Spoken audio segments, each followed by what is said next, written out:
Bienvenue au show à Félix, où l'on discute de santé physique, de santé mentale et d'une multitude d'outils motivationnels optimisant votre performance et votre bien-être au quotidien. What's up tout le monde? Bonjour, bienvenue à un épisode du show à Félix. J'espère que vous allez bien. Aujourd'hui, on va parler d'un sujet qui est quand même assez à la mode, qui est la course à pied. Vous le savez, la course est super populaire, il y a une recrudescence, which is a very good thing. Les gens courent, les gens sont en forme, les gens font du cardiovasculaire, c'est comme, yeah, c'est vraiment cool. Mais souvent, c'est un sport qu'on pense inoffensif, mais ça n'en est rien. La course, il y a beaucoup de risques de blessures à ça, puis je ne veux pas vous décourager de le faire, mais aujourd'hui, on va regarder un peu les avantages et les inconvénients et comment le faire sans problème. Fun fact, je ne sais pas s'il va sortir aujourd'hui ou dans les prochains jours, mais on a bâti un programme de course à pied qui va être sur la boutique en ligne au fdfitness.ca avec un plan de course, comment courir ton premier 5 km ou comment optimiser ton 5 km. Il va y avoir un entraînement à la maison parce que souvent les coureurs n'ont pas nécessairement d'abonnement à la salle. Et il va y avoir aussi un programme d'entraînement à la salle parce qu'il faut que tu renforces tes muscles pour être un bon coureur. On l'a fait avec Marc-André à l'interne, qui est un excellent coureur et qui est passionné de ça. C'est sa planification, c'est lui qui a bâti la périodisation et moi, je me suis occupé du training. Fait qu'est-ce qui est intéressant de ça?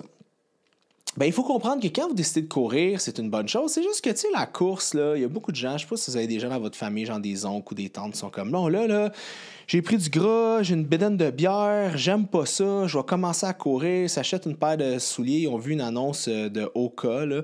S'achète ça, ils commencent à courir, bing, périostite, bing, problème. Pourquoi? Bien parce que le corps n'est pas habitué d'avoir autant d'impact aussi rapidement, puis ils n'ont pas de technique de course. Tu sais, les gens ne marchent plus. C'est pas...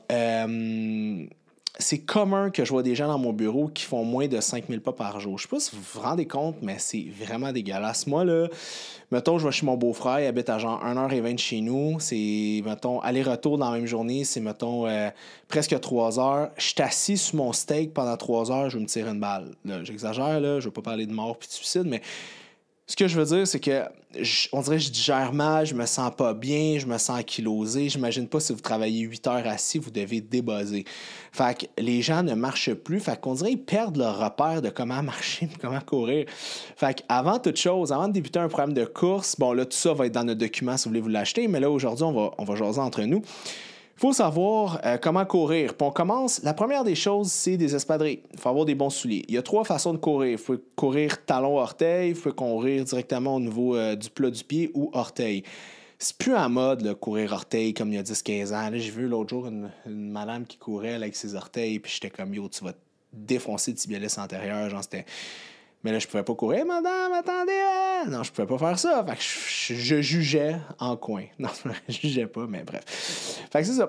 Fait que je vous recommande pas de courir sur les orteils. Ce qui peut être intéressant, c'est talon-orteil et à plat du pied. La meilleure façon de courir, c'est vraiment avoir une absorption au niveau du milieu du pied. Mais si vous êtes un newbie, vous commencez, ça peut être talon. Vous commencez avec le talon, bing, vous faites une foulée comme ça.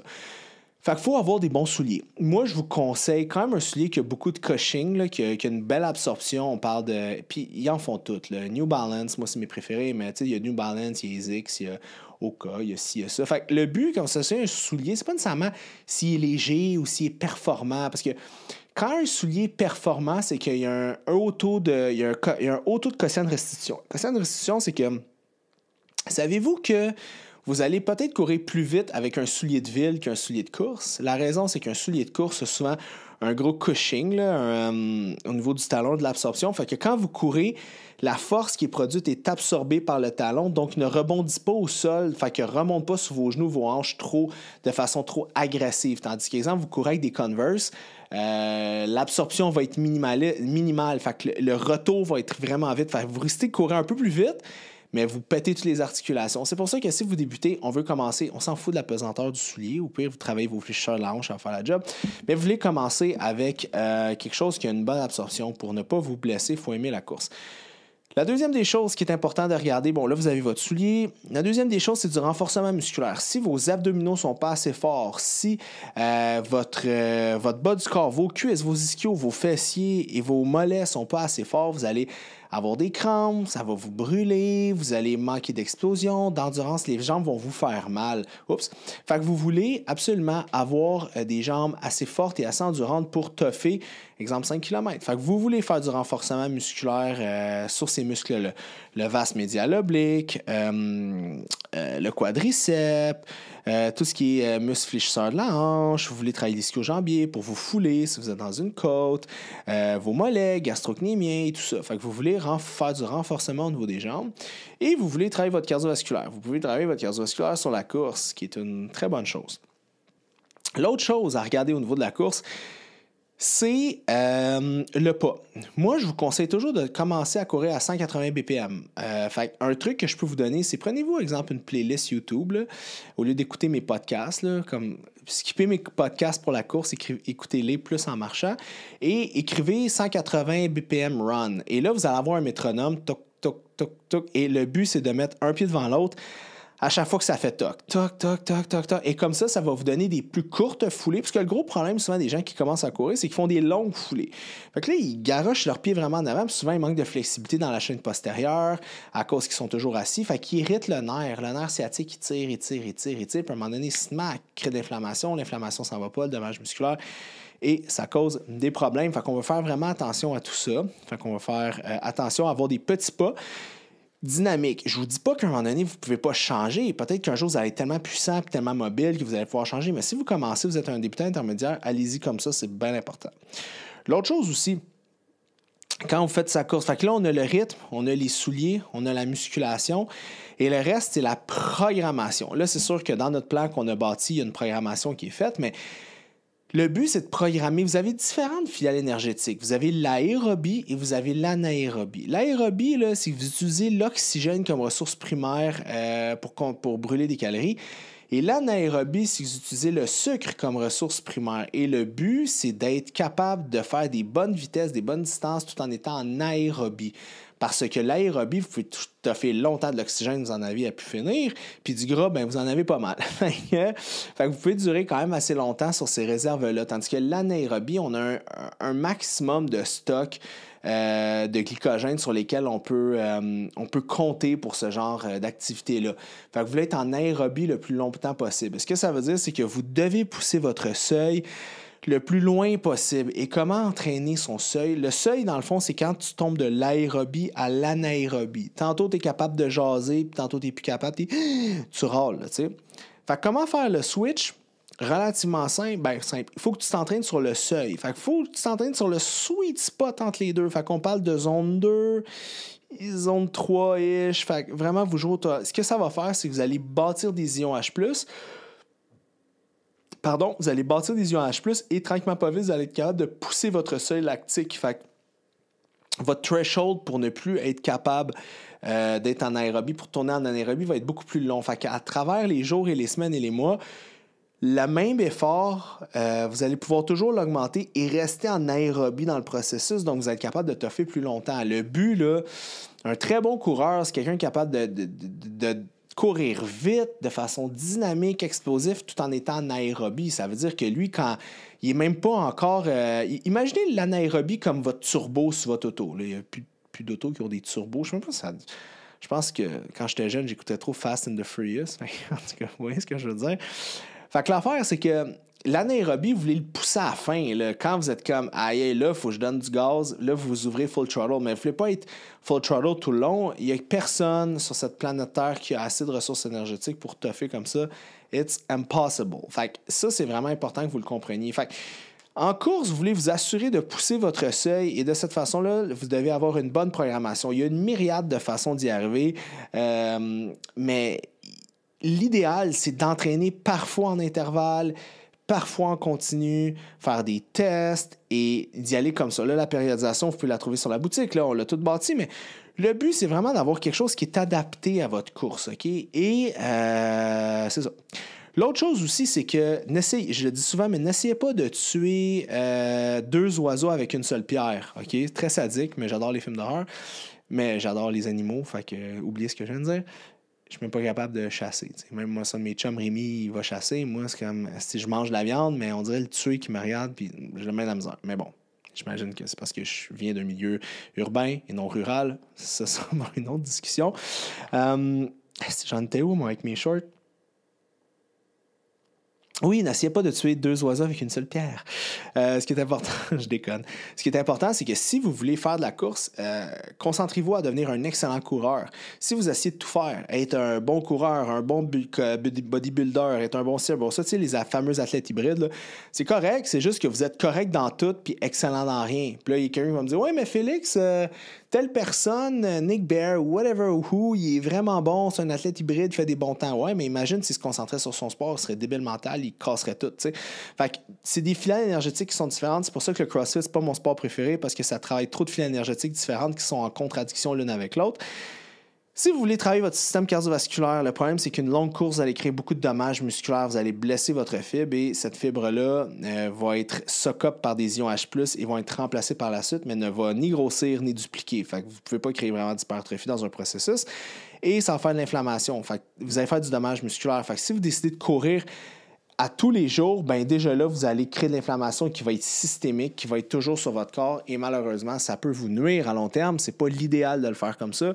Fait que je ne vous le conseille pas. Fait que soyez intelligent aussi dans votre programmation et si vous décidez de courir, ben décidez de courir. Décidez pas de courir, puis avoir des grosses fesses, puis avoir des gros biceps, puis ci, puis ça. Non, allez-y, un objectif à la fois. À un moment donné, je comprends que la vie est courte, puis on veut tout faire, mais faites-le en phase. Investissez-vous à 100% dans la course. Quand vous êtes écœuré, switchez. Ou peut-être que vous voulez seulement courir pour garder la forme, ce qui est vraiment cool. T'sais, moi, j'ai toujours dit, j'aime ça être capable de courir un 5 km parce que s'il y a une attaque de zombie, ben, je suis capable de m'en sortir. T'sais. Je niaise, là, mais ce que je veux dire, c'est que si vous décidez de courir puis vous continuez à faire votre musculation puis tout ça, ben, faites-le en toute connaissance de cause que vous allez malheureusement pas comment on peut dire ça?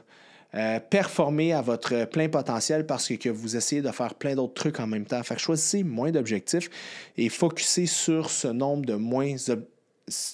d'objectifs-là. Ça va vraiment être ça l'idéal, OK? Fait que si vous focussez sur la course, focussez sur la course. Une autre chose aussi, là, quand vous faites de la course, le but n'est pas le gain de masse musculaire. Fait qu'est-ce qui peut être intéressant, c'est des bains froids, des cold plunges. Ça va aider la récupération. Même s'il y a des études qui montrent que c'est psychosomatique, je peux vous le garantir que si vous faites des bains froids, vous allez réduire l'inflammation systémique, donc ça va vous aider à récupérer plus vite, donc accumuler potentiellement plus de courses dans votre semaine. Fait que ça peut être un bon moment d'impliquer ce type de pratique-là. La nutrition pour la course, n'oubliez pas que vous utilisez les gras, mais vous allez toujours faire de l'anaérobie, right? Comme je vous dis, là, pas capable de respirer. Fait que vous allez utiliser inévitablement les glucides. Fait qu'il faut avoir un régime qui est assez riche en glucides. Puis là, vous allez me dire, ouais, mais Félix, tu dis que quand on fait de l'aérobie, on utilise plus les gras. Fait qu'il faut que je mange plus de gras dans mon alimentation. Ben non, parce que t'en as du gras, il y en a là, mais en tout cas, moi j'en ai, vous en avez sûrement, et ce gras-là peut vous servir comme énergie à performer durant vos seuils aérobiques, dis-je. Donc, l'anaérobie, on veut s'assurer d'avoir assez de glucides et d'acide protéines pour réparer le plus possible et guérir le plus rapidement possible. C'est super important. Une autre chose, c'est l'hydratation. Vous voulez un muscle hydraté. Un muscle desséché, plus de risque de blessure, moins bonne performance, stress qui peut être plus important au niveau des tendons et des ligaments. Fait que vous voulez être hydraté. Vous voulez aussi consommer de la créatine. Ah, la créatine, est-ce que c'est juste bon pour les sports de ci, de ça? Vous voulez prendre de la créatine parce que ça va saturer votre muscle belly, votre ventre musculaire, ça va le saturer d'eau et de glycogène, ce qui va vous aider à mieux performer. Super important. Fait que supplémentation créatine. Un autre supplément qui peut vous aider, c'est la bêta-alanine. L'accumulation d'acide lactique, les petits ions H+, là, qu'on veut enlever là, avec la petite vache. Bien, ce qui va arriver, c'est... La petite vache, je parlais comme du bicarbonate de soude, là, excusez-moi l'analogie douteuse, mais je suis beaucoup dans les animaux aujourd'hui. C'est comme Félix et la ferme. Donc, les oiseaux, les vaches, il va rester les cochons. Bref, fait que vous voulez enlever cet acide-là rapidement. Et la bêta-alanine, c'est un supplément qui est un buffer d'acide lactique, de lactate, qui va vous aider à tolérer un peu plus. Fait que je vous dirais, supplément de performance, créatine et bêta-alanine, mucho bene, et c'est très, très bon si vous décidez de faire de la course. Autre chose, lorsque vous courez, essayez d'avoir une belle technique de course et gardez les abdominaux contractés pour ne pas vous blesser. La posture est vraiment importante. vraiment importante. Et c'est ça. L'autre chose aussi, c'est que si vous décidez de courir, essayez de courir dans des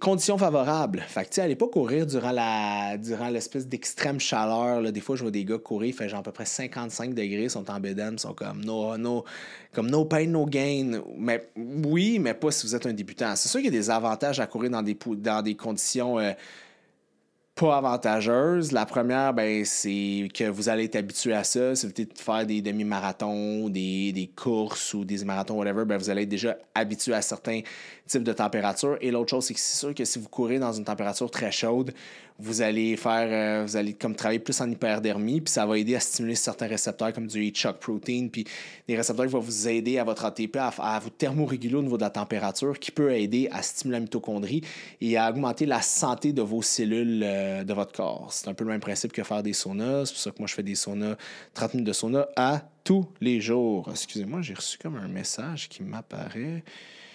DHL Express. Bon, génial, je reçois mon linge. C'est cool. Je me suis acheté des vêtements d'une compagnie qui s'appelle Built, B-Y-L-T. Si vous ne connaissez pas cette compagnie-là, guys, ils font aussi du linge de filles. J'adore. Pour vrai, moi, du Lululemon, comment je suis faite, là, tu sais, je suis assez costaud, puis je mesure comme 5 pieds 8 et des poussières. Fait que souvent, les fits sont bizarres. Du médium, c'est comme trop tight. Mais leur large, ça fait un peu jaquette. Genre, c'est fait pour des grands comme mecs, vraiment comme élancés. En tout cas, pour les gars. Les filles, c'est moins pire. La seule chose que j'aime chez Loulou, c'est leur bas. Pas leur bas des bas, mais comme leurs shorts, leurs pants. Ça, c'est bien. Mais leur haut du corps, les coupes, c'est pas fait pour, je trouve, moi, du monde qui sont musclés. Mais Built, c'est drôle parce que le Built bâti, mais c'est fait pour du monde aussi comme un peu plus slim. Mais c'est écœurant, c'est genre des basics haut de gamme. Puis honnêtement, c'est comme du Lululemon, même qualité, même des fois je trouve un peu meilleure qualité. Le même prix, sensiblement, une petite affaire moins chère, mais comme les coupes sont vraiment plus belles, là, c'est vraiment plus sharp. Puis, tu sais, comme le large va être ajusté, mais va bien me faire quand même. Tu sais, fait je trouve que c'est mieux adapté au physique des gens qui sont un peu actifs. C'était mon segment mode. Fait que c'est ça pour la course. Fait que c'est ce que je vous recommande fortement de regarder. Nutrition, suppléments, comment courir, technique de course et musculation. Puis si ça vous intéresse, guys, il y a le programme qui est sur la boutique en ligne. Allez vous le procurer. On a mis, je pense, je sais pas, on a combien de pages. Il y a vraiment du stock. On a travaillé pour mettre même des guides. On parle de nutrition, on parle de plein d'affaires pour vous aider. Puis vous avez 2 programmes d'entraînement différents, un à la maison, un en gym. En plus de ça, vous avez la programmation de course. Fait que, puis c'est en bas de 50 $. Fait qu'on voulait rendre ça accessible parce qu'on sait que c'est populaire puis il y a plein de gens qui veulent se mettre à la course. Fait que voilà. Et voilà tout. Aujourd'hui, petit podcast expéditif. Faut que je retourne travailler sur tout ce que j'ai à faire pour l'ouverture du gym. Là. C'est la construction d'un gym, les amis. Là. Ouh là là, j'ai fait... on a travaillé pour... la maison ici, ça a été tout rénové. Puis c'était de la job, mais un gym, it's another level. Quand tu rentres dans du commercial, là, c'est pas la même game. Mais je vais vous en parler quand ça va ouvrir, puis j'espère que vous allez venir. Fait que voilà, les amis, je vous laisse là-dessus. N'oubliez pas de partager dans vos stories Instagram, m'écrire, me dire merci. Si vous m'écoutez sur YouTube, laissez un j'aime. Droppez-moi un petit commentaire, c'est toujours super apprécié. Je vais toujours les lire, je vous like, j'adore ce que vous faites. Sur Spotify, laissez un message. Et si vous me suivez sur Instagram, là, ces temps-ci, j'ai plein de questions, plein de commentaires. Gênez-vous pas. Questions dessous d'une vidéo, moi j'aime ça, c'est bon pour l'algorithme, ça nous fait nous connaître, puis ça fait que je vais avoir une meilleure pérennité comme entraîneur au Québec. T'sais, vous voulez me garder comme entraîneur virtuel, vous voulez que je continue à vous donner du contenu à chaque semaine, ben aidez-moi à vous aider, commentez mes choses. Plus que vous commentez, plus que les grands Manitou des réseaux sociaux disent « Ah, il y a plein de commentaires sur ses vidéos Instagram, il y a des commentaires sur ses vidéos YouTube. Ce gars-là a une certaine valeur. On va continuer à promouvoir ses vidéos puis à pousser sa visibilité sur des gens qui ne le connaissent pas. » Puis c'est comme ça que je demande qu'on grossit la business. Fait que, tu sais, dans la vie, si on ne fait pas partie de la solution, on fait partie du problème, right? Fait que si vous ne participez pas là-dedans, malheureusement, vous faites partie du problème de peut-être la récession de mon entreprise. Fait que, s'il vous plaît, faites partie de la solution si vous tenez à ce genre de contact-là puis contenu-là. Voilà, fait qu'on se dit à la semaine prochaine. Prenez soin de vous autres. Bye!